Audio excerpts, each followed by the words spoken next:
Hello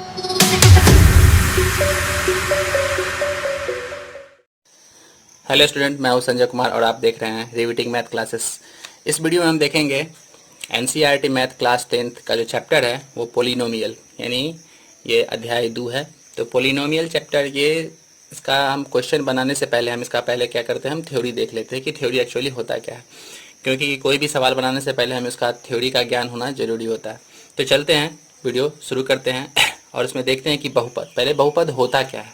तो यहाँ पे लिखा हुआ है, इसका मैंने एक थ्योरी तैयार कर लिया है जो आप लोगों के सामने मैं प्रस्तुत कर रहा हूँ। तो बहुपद है क्या? तो बहुपद क्या है? बहुपद वैसा बीजीय व्यंजक है जिसके प्रत्येक पद का घात एक धनात्मक पूर्णांक हो, यानी जितने भी पद हम लेते हैं उसका घात क्या होना चाहिए? धनात्मक होना चाहिए। ऋणात्मक होगा तो वो बहुपद नहीं होगा। तो क्या कहलाता है? बहुपद कहलाता है। जैसे हम कुछ एग्जाम्पल देख लेते हैं। एग्जाम्पल में क्या है? 2x + 2 ये बहुपद है। 2y² - 3y + 4 ये भी बहुपद है। 3x² + 2x - 6 ये भी क्या है? बहुपद है। इस तरह और सारे एग्जाम्पल आप ले सकते हैं। अब देख लेते हैं हम बहुपद के कुछ प्रकार, यानी टाइप्स ऑफ सम पोलिनोमियल।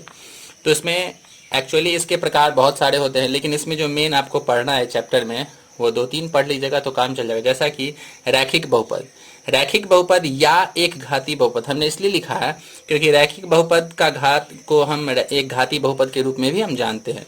तो इसका डिफिनेशन देख लेते हैं। कहता है कि जिस बहुपद का घात 1 हो, यानी जिस बहुपद का घात क्या हो? 1 हो, उसे हम क्या कहते हैं? रैखिक बहुपद या एक घाती बहुपद कहा जाता है। अब देख लेते हैं, जैसे 2x + 3। अब यहाँ x का पावर कितना है? नहीं कुछ है तो 1 है। y + √2 यहाँ कुछ पावर नहीं है तो 1 है। x - 2/11 कुछ नहीं है तो पावर कितना है? 1 है। यहाँ पे पावर कितना है? 1 है। तो ये सब एक घाती बहुपद यानी रैखिक बहुपद के कुछ एग्जाम्पल थे। इसके बाद हम चले आते हैं द्विघात बहुपद पे। वो क्या होता है वो जान लेते हैं। कहता है कि जिस बहुपद का घात 2 हो उसे हम द्विघाती बहुपद कहते हैं। जैसे 2x² - 3x - 2/5 ये द्विघाती, यानी यहाँ पे x का पावर जो है वो क्या है? 2 है। यहाँ देख लेते हैं y² - 2 ये भी द्विघाती बहुपद है।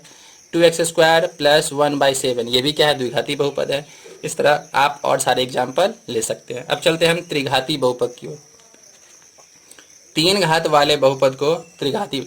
अब इसमें याद करने के लिए कोई खास चीज़ नहीं है। जिसका घात 1 होगा अधिकतम घात वो एक घाती, जिसका घात 2 होगा वो द्विघाती, जिसका घात 3 होगा वो त्रिघाती बहुपद कहलाता है। जैसे में x³ + x² - 8 ये क्या है? त्रिघाती बहुपद का एग्जाम्पल है। 3x³ - 2x² + x - 1 इसी तरह x³ ये भी त्रिघाती बहुपद है। x का पावर क्यूब -2 ये भी क्या है? त्रिघाती बहुपद।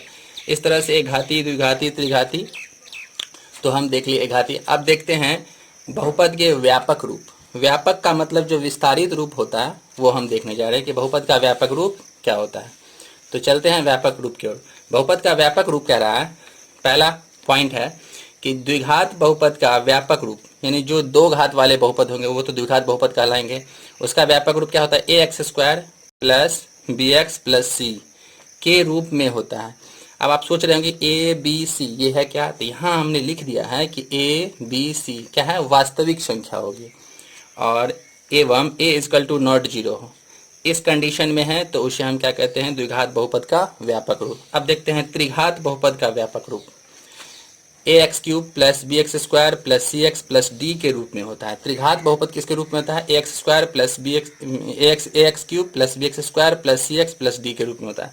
लेकिन यहाँ द्विघात बहुपद में a b c वास्तविक संख्या a b और c था। अब यहाँ पे क्या है कि ये a ये b ये c और d के रूप में होता है। तो जहाँ क्या है a b c d ये क्या है? वास्तविक संख्या होता है। लेकिन इसमें भी क्या है? a = 0 होता है।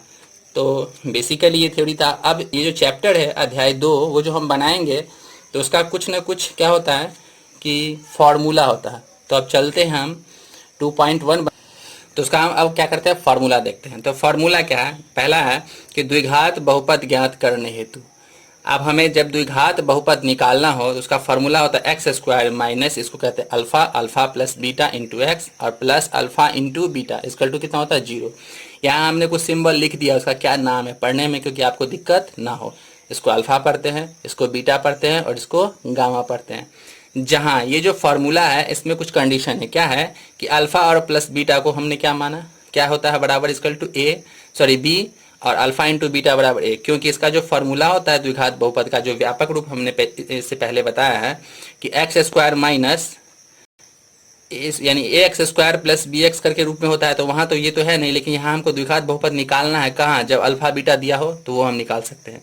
अब इसका कुछ फॉर्मूला और है जो देख लेते हैं नीचे। अल्फा प्लस बीटा को हम क्या कहते हैं, शून्यकों का योगफल, क्योंकि हमें जो 2.1 जो चैप्टर 2.2 जो बनाना है 2.1 के बाद, तो उसमें हमें इसी फार्मूले सबका इस्तेमाल करना है, इसलिए मैंने इस फार्मूले को इसमें दिया है।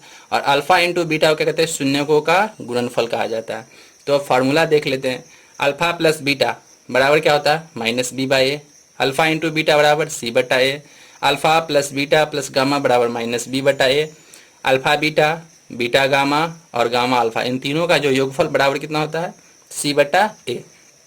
अब देख लेते हैं alpha into beta into gamma बराबर माइनस डी बटा ए। और ये भी एक फार्मूला है, 1 by alpha plus 1 by beta equal to होता है alpha plus beta into alpha into beta. अब हम कुछ अलग चीज देख लेते हैं नीचे। क्या कहता है कि जब शून्यकों का योग एवं गुणनफल दिया हो, क्या दिया हो, शून्यकों का योग एवं गुणनफल दिया हो, तब द्विघात बहुपद ज्ञात करने के लिए। अब सवाल जब बनाते हैं, शून्यकों का योग दिया है, गुणनफल दिया है, तो द्विघात बहुपद बनाने के लिए हम क्या करेंगे, फार्मूला इस्तेमाल करेंगे। वो फार्मूला क्या होगा, x square minus alpha plus beta into x plus alpha into beta, जो फार्मूला हमने यहाँ लिखा था, जहाँ इसका अल्फा प्लस बीटा हो जाएगा शून्यकों का योगफल और अल्फा इंटू बीटा हो जाएगा शून्यकों का गुणनफल। तो अब हम आगे की वीडियो में हम देखेंगे 2.2 का जो सॉल्यूशन है और इस फार्मूले का जो इस्तेमाल क्या है वो हम बताएंगे। ठीक है छात्रों, अगर ये वीडियो आपको अच्छा लगा हो तो प्लीज़ मेरे चैनल रिविटिंग मैथ क्लासेस को लाइक करें, सब्सक्राइब करें एंड बेल आइकन दबाना ना भूलें। Thank you.